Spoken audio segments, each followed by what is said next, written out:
ಅಶೋಕ್ ಗೌಡ್ರೆ, ನಿನ್ನೆ ರಾಜು ಕಾಗೆ ಅವರು ಶಾಸಕರು ಅನುದಾನಕ್ಕೋಸ್ಕರ ಭಿಕ್ಷೆ ಬೇಡೋ ಪರಿಸ್ಥಿತಿ ಬಂದ್ಬಿಟ್ಟಿದೆ ಅಂತ ಹೇಳಿದ್ದಾರೆ. ಬೀಂಗ್ ಅ ಕಾಂಗ್ರೆಸ್ MLA, ಇದು ಚರ್ಚೆಯ ವಿಚಾರ ಆಗೋದಿಲ್ಲ. ಡಿನ್ನರ್ ಪಾಲಿಟಿಕ್ಸ್ ನ ಡಿನ್ನರ್ ಟೇಬಲ್ ಮೇಲೆ ಈ ವಿಚಾರಗಳು ಚರ್ಚೆ ಆಗೋದಿಲ್ಲ. ಆದ್ರೆ ಚರ್ಚೆ ಆಗ್ತಿರೋದೇನು ಬಣ ಅಲ್ಲ ಅಂತ ಹೇಳಿ ಕಾಂಗ್ರೆಸ್ ಪರವಾಗಿ ನಿಂತಿರುವವರು ಹೇಳ್ತಿದ್ದಾರೆ. ಇದು ಬೆಂಬಲಿಗರು ಅಂತ ಹೇಳ್ತಿದ್ದಾರೆ. ಬೆಂಬಲಿಸ್ತಿರೋದು ಯಾರನ್ನ? ಜನರನ್ನ, ರೈತರನ್ನ, ಅಥವಾ ಜನಪರ ಕಾಳಜಿಯ ವಿಚಾರವನ್ನ ಯಾವ್ದನ್ನ ಬೆಂಬಲಿಸ್ತಿದ್ದಾರೆ? ಸೀಮಾ ಕೌಸರ್ ಅವರು, ನಾನು ಒಂದು ರಿಕ್ವೆಸ್ಟ್ ಮಾಡಿದ್ದೀನಿ ಸೀಮಾ ಕೌಸರ್ ಅವರಿಗೆ, ಕಾಂಗ್ರೆಸ್ನ ದೊಡ್ಡ ಇತಿಹಾಸ ಇದೆ ರಾಜ್ಯದಲ್ಲಿ, ಆ ಇತಿಹಾಸ ಸ್ವಲ್ಪ ಓದ್ಕೊಂಡ್ ಬರ್ಲಿ. ಓದ್ಕೊಂಡ್ ಬಂದ್ಮೇಲೆ ತಮಗೆ ಗೊತ್ತಾಗ್ತದೆ ಯಾವ ರೀತಿ ಕಾಂಗ್ರೆಸ್ ಪಕ್ಷದಲ್ಲಿ ನಿಜಲಿಂಗಪ್ಪನವ್ರನ್ನ ಕೆಳಗಡೆ ಇಳಿಸೋದಕ್ಕೆ ಪ್ರಯತ್ನ ಪಟ್ಟರು, ವೀರೇಂದ್ರ ಪಾಟೀಲ್ರನ್ನ ಕೆಳಗಡೆ ಇಳಿಸಕ್ಕೆ ಪ್ರಯತ್ನ ಪಟ್ಟರು, ದೇವರಾಜ ಅರಸು ಅಂತ ಒಬ್ಬ ಮಹಾನ್ ನಾಯಕನ್ನ ಕಾಲಕ್ಕೆ ಬಿದ್ದಂತಹ 2ನೇ ಬಾರಿ ಶಾಸಕ ಆಗಿದ್ದಂತಹ ಒಬ್ಬ ಮುಖ್ಯಮಂತ್ರಿ ಮಾಡಿ ಆವಾಗ ಯಾವ ರೀತಿ ರಾಜಕಾರಣ ಆಯಿತು. ತದನಂತರದಲ್ಲಿ ಬಂಗಾರಪ್ಪ ವೀರೇಂದ್ರ ಪಾಟೀಲ್ರನ್ನ ಯಾವ ರೀತಿ ತದನಂತರ ಒಂದ್ ನಿಮಿಷ ಮೇಡಮ್ ನೋಡಿ, ನಾನು ಐ ರೆಸ್ಪೆಕ್ಟ್ ಮೈ ಟೈಮ್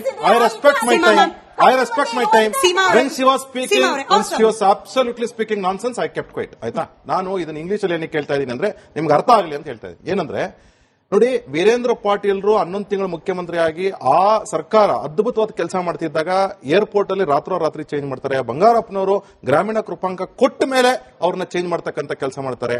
ತದನಂತರದಲ್ಲಿ ಯಾವ ರೀತಿ SM ಕೃಷ್ಣ ಅವರಿಗೆ ಕಾಲು ಎಳೆದ್ರು, ಇದೆಲ್ಲ ಒಂದು ದೊಡ್ಡ ಇತಿಹಾಸ. ನಾನು ಆ ಇತಿಹಾಸಕ್ಕಿಂತ ಹೆಚ್ಚಾಗಿ ನಾನಿವತ್ತು ರಾಜು ಕಾಗೆ ಅವರ ಬಗ್ಗೆ, ಯಾಕಂದ್ರೆ ಪಾಪ ನನ್ನ ಸ್ನೇಹಿತರು ಮಂಜುನಾಥ್ ಅವರು ಹೇಳ್ತಾ ಇದ್ರು 136 + 2 138 ಜನಕ್ಕೂ ಅರ್ಹತೆ ಇದೆ ಅಂತ. ಪಾಪ ರಾಜು ಕಾಗೆನ ಮುಖ್ಯಮಂತ್ರಿ ಮಾಡಿ, BR ಪಾಟೀಲ್ರನ್ನ ಮುಖ್ಯಮಂತ್ರಿ ಮಾಡಿ, ಆಮೇಲೆ ನಮ್ಮ ಅನೇಕ ಜನ ಶಾಸಕರು, ಒಂದು 10-15 ಜನ ಶಾಸಕರು ಇದೇ ಮುಖ್ಯಮಂತ್ರಿಗಳ ಮೇಲೆ ಪತ್ರಗಳು ಬರೆದಿದ್ದಾರೆ. ನಮಗೆ ಅನುದಾನ ಸಿಗ್ತಾ ಇಲ್ಲ, ರಾಜ್ಯದ ಅಭಿವೃದ್ಧಿ ಮಾಡ್ಲಿಕ್ಕೆ ನಮ್ಮ ಕೈಯಲ್ಲಿ ಆಗ್ತಾ ಇಲ್ಲ, ನಮ್ಮ ಕ್ಷೇತ್ರದ ಅಭಿವೃದ್ಧಿ ಮಾಡಕ್ಕಾಗ್ತಿಲ್ಲ ಅಂತ 16 ಜನ ಶಾಸಕರು ಬರೆದಿದ್ದಾರೆ, ಇನ್ಕ್ಲೂಡಿಂಗ್ ಇಕ್ಬಾಲ್ ಹುಸೇನ್ ಅವರು ಹೇಳಿದ್ದಾರೆ. ಇದೆಲ್ಲ ಆಗಿದ್ದಾಗ ನೀವು ಎಲ್ಲಿ ಕೊಟ್ಟಿದ್ದೀರಾ ಅನುದಾನ?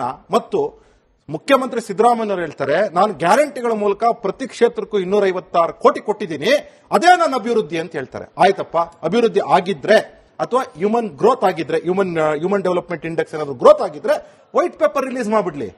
ನಾನು ವೈಟ್ ಪೇಪರ್ ರಿಲೀಸ್ ಮಾಡ್ಬಿಡ್ಲಿ. ಇವತ್ತು ಚಳಿಗಾಲದ ಸದನ ನಡೀತಾ ಇದೆ ಬೆಳಗಾವಿನಲ್ಲಿ.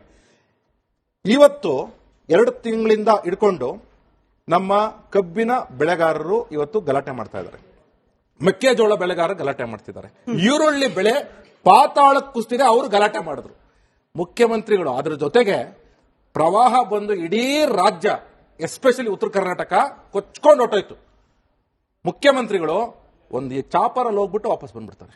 ಚಾಪರಲ್ಲಿ ಹೋಗ್ಬಿಟ್ಟು ಅದ್ರ ಜೊತೆಗೆ 1-2 ಸಚಿವರು ಕೂತಿರ್ತಾರೆ.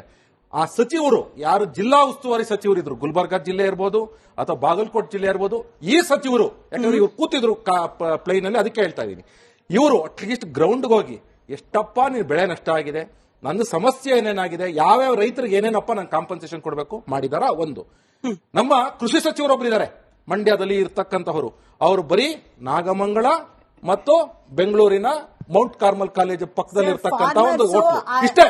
ಇದು ಬಿಟ್ಟು ಅವ್ರ ಮನೆ JP ನಗರ್. ಅಕ್ಕ ಒಂದ್ ನಿಮಿಷ ನಾನು ಮಾತಾಡಿ. ಇದೇನಿದು ಸಭ್ಯತೆ?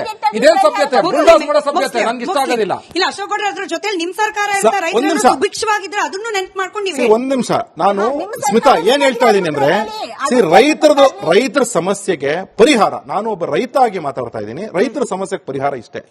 ನೀವು ನೀರಾವರಿಗಳನ್ನ whether it is major irrigation or minor irrigation ಈ ಸಾಲ್ವ್ ಮಾಡಿ. ಸರಿ, ನಮ್ಮ ಇನ್ಪುಟ್ ಕಾಸ್ಟ್ ನ ಕಡಿಮೆ ಮಾಡಿ ಔಟ್ಪುಟ್ ಕಾಸ್ಟ್ಗೆ ಅಂತಂದ್ರೆ APMCಗಳು ಇವತ್ತು ಕೆಲಸ ಮಾಡಬೇಕು. ನಾನೇ ಸ್ವತಃ ಹೋಗಿ ಬಂದಿದ್ದೀನಿ, 5 APMCಗಳಿಗೆ ಹೋಗಿದ್ದೀನಿ, 5 APMCಗಳಿಗೆ ಹೋಗಿದ್ದೀನಿ. ಇವತ್ತು APMCಗಳಲ್ಲಿ ಒಬ್ಬ ರೈತ, ಅಕ್ಕ ಒಂದ್ ನಿಮಿಷ ಅಕ್ಕ, ಪ್ಲೀಸ್ ಅಕ್ಕ ಒಂದ್ ನಿಮಿಷ APMCಗಳಲ್ಲಿ APMCಯ ಸಚಿವರು ಯಾರು ಅಂತ ಅಂದ್ಬಿಟ್ಟು ಇಲ್ಲಿ ಕುತ್ಕೊಂಡಿರ್ತಕ್ಕಂತಹ ನನ್ನ ಅಕ್ಕ ತಂಗಿದರಿಗೆ ಯಾರಿಗಾದ್ರು ಕೇಳಿಲ್ಲ, ಇವ್ರಿಗೆ ಕೇಳಿ ಸೀಮಾ ಕೌಸರ್ ಯಾರು APMC? ಒಂದ್ ನಿಮಿಷ ಸ್ಮಿತಾ, ಒಂದ್ ನಿಮಿಷ ಯಾರಿಗಾದ್ರು ಗೊತ್ತಿದೆ. ಯಾಕೆ ಅಂತಂದ್ರೆ APMCಗಳಲ್ಲಿ ಏನಾಗಿದೆ ಅಂತ ಹೇಳಿದ್ರೆ, ಇವತ್ತು ಒಬ್ಬ ರೈತ ನಾನು 15 kg ಬಾಳೆಹಣ್ಣು ತಗೊಂಡೋಗ್ತೀನಿ ಅಂತ ಹೇಳಿದ್ರೆ ನಂಗೆ ಇಂಡೆಂಟ್ ಕೊಡಲ್ಲ. ಒಬ್ಬ ಮಧ್ಯವರ್ತಿ ತಗೊಂಡೋಗ್ತಾನೆ ಅಂದ್ರೆ ಇಂಡೆಂಟ್ ಕೊಡ್ತಾರೆ. ಆಯ್ತು, ನಾನು ಬೈ ಫೋರ್ಸ್ ಇದು ತಗೊಂಡೋಗ್ತೀನಿ ಅಂತ ಇಟ್ಕೊಳ್ಳಿ. ಅಕಸ್ಮಾತ್ ತಗೊಂಡೋದ್ರೆ ನಂಗೆ 4 ತಿಂಗಳು ಪೇಮೆಂಟ್ ಆಗಲ್ಲ. ನನ್ನ ಊರಲ್ಲಿ ನಾನು ಬೆಳೆ ಬೆಳೀತಿದ್ದಾಗ ನಾನು ವ್ಯಾಪಾರ ಮಾಡಿರೋ ಆಪ್ಕಾಮ್ಸ್ ಅಲ್ಲಿ ಹೋಗ್ಬಿಟ್ಟು ನಾನೇ ವ್ಯಾಪಾರ ಮಾಡಿದ್ದೀನಿ. ಆ ಆಪ್ಕಾಮ್ಸ್ ಇವತ್ತು ಮುಚ್ಚಿರುತ್ತೆ. ಅವತ್ತು 4:15 ಬೆಳಗ್ಗೆ 4:15 ಹೋದ್ರೆ ಜಗ ಅಂತಿದ್ರು ಜನ. ಇವತ್ತು ಒಬ್ಬ ಕಾಣಿಸಲ್ಲ 8:30ವರೆಗೂ ಒಬ್ಬ ಕಾಣಿಸಲ್ಲ. ಇದು ಆಪ್ಕಾಮ್ಸ್ ಪರಿಸ್ಥಿತಿ. ನಿಮ್ಮ ಚಾನಲ್ನಿಂದ ಚರ್ಚೆ ಮಾಡಬೇಕಾಗಿರೋ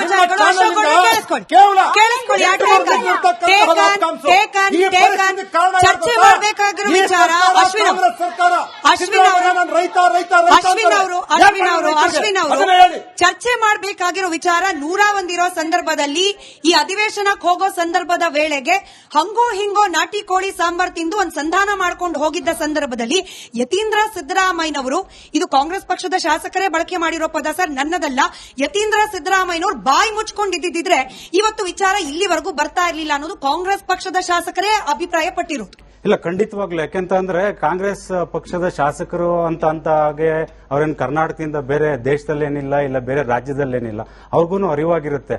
ಎಲ್ಲೋ ಉತ್ತರ ಕರ್ನಾಟಕಕ್ಕೆ ನಾವು ಅಧಿವೇಶನಕ್ಕೆ ಅಂತ ಬರ್ತಿದೀವಿ, ಬೆಳಗಾವಿ ಅಧಿವೇಶನದಲ್ಲಿ ಏನಾದ್ರೂ ಒಳ್ಳೇದು ಮಾಡೋಣ. ಯಾಕೆಂದ್ರೆ ನಾವು ಸಾಮಾಜಿಕ ಜಾಲತಾಣಗಳಲ್ಲಿ ನೋಡ್ತಿದೀವಿ ಸ್ಮಿತಾ ಅವರೇ, ಬೆಳಗಾವಿ ಅಧಿವೇಶನ ಬಂದಾಗ ಒಂದೇ ಒಂದು ನೋಡೋದು, ನಾನು ಇವತ್ತು ಈ ರೈಲಿನಿಂದ ಪ್ರಯಾಣ ಬೆಳೆಸಿದ್ದೇನೆ ಬೆಳಗಾವಿಗೆ, ನಾನು ಇವತ್ತು ಕೆಂಪೇಗೌಡ ಇಲ್ಲ ಅಂದ್ರೆ ಕಿತ್ತೂರು ರಾಣಿ ಚೆನ್ನಮ್ಮ ರೈಲ್ವೆ ಸ್ಟೇಷನ್ ಇಂದ ನಾನು ಬೆಳಗಾವಿಗೆ ರೈಲಿನಲ್ಲಿ ಪ್ರಯಾಣ ಬೆಳೆಸುತ್ತಿದ್ದೇನೆ. ಬಿಟ್ರೆ ಬೆಳಗಾವಿ, ವಿಜಯಪುರ, ವಿಜಯನಗರ, ಹಾವೇರಿ, ಕೊಪ್ಪಳ, ಧಾರವಾಡ, ರಾಯಚೂರು, ಯಾದಗಿರಿ, ಬೀದರ್, ಕಲಬುರಗಿ, ಈ ಒಂದು 12 ಜಿಲ್ಲೆಗಳಿಗೆ ಏನೇನು ಯೋಜನೆಗಳಾಗಬೇಕು, ಪ್ರದೇಶವಾರು ಅಲ್ಲಿ ಅಸಮತೋಲನ ಇದೆ, ಕೃಷಿ ಇಲ್ಲ, ಸಂಕಷ್ಟದಲ್ಲಿದ್ದಾರೆ, ಆರೋಗ್ಯ ಸಮಸ್ಯೆ ಇದೆ, ಆರೋಗ್ಯ ಕೇಂದ್ರಗಳಿಲ್ಲ, ವಿದ್ಯಾಭ್ಯಾಸದ ಕೊರತೆ ಇದೆ, ವಿದ್ಯಾಭ್ಯಾಸ ಕೇಂದ್ರಗಳು ಕರೆಕ್ಟ್ ಆಗಿಲ್ಲ.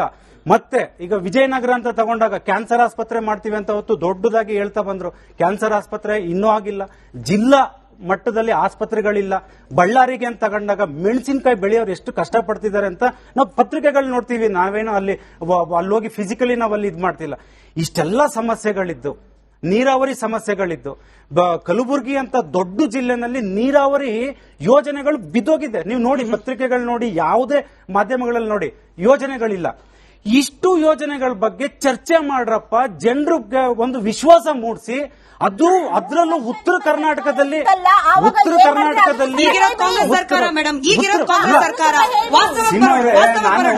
ಮಾತಾಡಬೇಡಿ ಅಂತ ನಿಮ್ಗೆ ಹೇಳಲ್ಲ, ಮಾತಾಡಿ, ಶಬಾಷ್. ಒಂದ್ ಹೆಣ್ಮಕ್ಳಿದ್ರ ಚೆನ್ನಾಗಿ ಮಾತಾಡಬೇಕು. ಏನ್ ಗೊತ್ತಾ, ಇಲ್ಲಿ ನೀವು ಕಾಂಗ್ರೆಸ್ ಪರ ಬಂದಿದ್ದೀರಾ, ಸಿದ್ದರಾಮಣ್ಣನ್ ಜೈ ಅನ್ನೋದು, ನಾನ್ ಜೆಡಿಎಸ್ ಕೇಳಿಸ್ತೀನಿ. ನಾನು ಕುಮಾರಣ್ಣನ ಬಗ್ಗೆ ಮಾತಾಡೋದಲ್ಲ, ನಾನು ಕೇಳ್ತಿರೋದು ಇವತ್ತು ಅರ್ಥ ಮಾಡ್ಕೋಬೇಕು. ನಿಜಲಿಂಗಪ್ಪ ಅವರು ಅಧಿವೇಶನಕ್ಕೆ ಬರ್ತಾ ಇದ್ರೆ ಶಾಂತವೇರಿ ಗೋಪಾಲ್ ಗೌಡ್ರು ಎಲ್ರಿಗೂ ಗೊತ್ತಿದೆ, ಅವ್ರು ಹೇಳ್ತಾರೆ, ಒಂದು ಬರುವಂತರಾಗಲಿ ನಿಮ್ಮ ಅಹಂಕಾರವನ್ನು ಮುರಿದು ವಿಧಾನಸೌಧದ ಹೆಬ್ಬಾಲಿಗೆ ತೋರಣವಾಗಿ ಕಟ್ಟುತ್ತೇವೆ ಅಂದ್ರೆ ಅವ್ರು ಹೇಳ್ತಿರೋದು ನಿಜಲಿಂಗಪ್ಪ ಅವರು ಅವರ ವೈಯಕ್ತಿಕವಾಗಿ ಮಾತಾಡಿದ್ದಲ್ಲ. ಇವತ್ತು ಚರ್ಚೆಗಳನ್ನ ಮಾಡಿ ಯಾವ ರೀತಿ ಕಷ್ಟಗಳಿದೆ ಅದನ್ನ ಹೊರಗಡೆ ಎಳಿತೀವಿ ಅಂತ ಶಾಂತವೇರಿ ಗೋಪಾಲ್ ಗೌಡ್ರು ಇದ್ರು. ಇವತ್ತು ಕಾಂಗ್ರೆಸ್ ಅಲ್ಲಿ ಏನು ಅಂತವ್ರು ಇಲ್ಲ ಅಂತನ ಇದಾರೆ. ಅಲ್ಲಿರೋ 138-40 ಶಾಸಕರು ಯಾರು ಇವತ್ತು ಕಳಪೆ ಅಂತ ನಾವು ಹೇಳ್ತಿಲ್ಲ. ಉಪಯೋಗಿಸ್ಕೊಳ್ಳಿ. ಯಾಕೆ ಉಪಯೋಗಿಸ್ಕೊಳ್ತಿಲ್ಲ? ಏನಾಗ್ತಿದೆ ಇಲ್ಲಿ?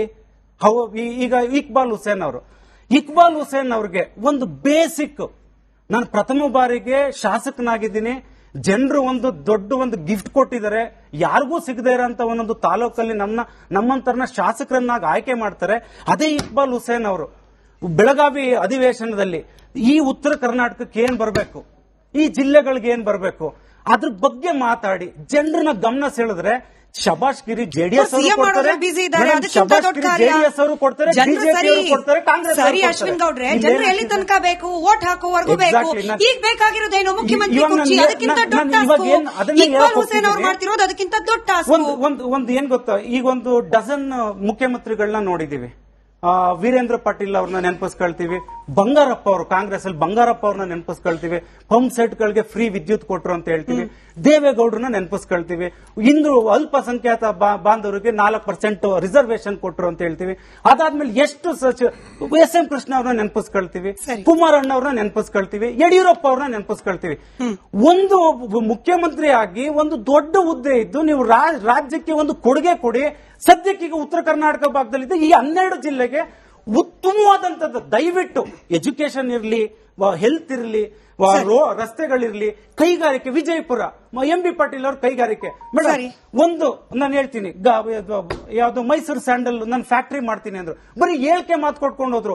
ಇವತ್ತು ಒಂದು ಕೆಜಿ ಗಂಧದ ಎಣ್ಣೆನಲ್ಲಿ ಸಾವಿರಾರು ಕೋಟಿ ದುಡ್ಡು ಮಾಡ್ತಿದ್ದಾರೆ. ಹಾಗಂತ ನಾನು MB ಪಾಟೀಲ್ ಅವರು ಡೈರೆಕ್ಟ್ ಆಗಿ ದುಡ್ಡು ಮಾಡ್ತಿದ್ದಾರೆ ಅಂತ ಹೇಳ್ತಿಲ್ಲ. ಕಾರ್ಖಾನೆ ತನ್ನಿ, ನಿಮ್ ಕೈಲಿದೆ, ಆ ಶಕ್ತಿ ಇದೆ, ಇದನ್ನ ಮಾಡಿ ಅಂತ ಬಿಟ್ರೆ ಸ್ಮಿತಾ ಅವರೇ, ಕಳೆದು 2.5 ವರ್ಷದಿಂದ ಬರೀ CM ನಾನು ನೀನು ಅಂತ ಕಿತ್ತಾಡ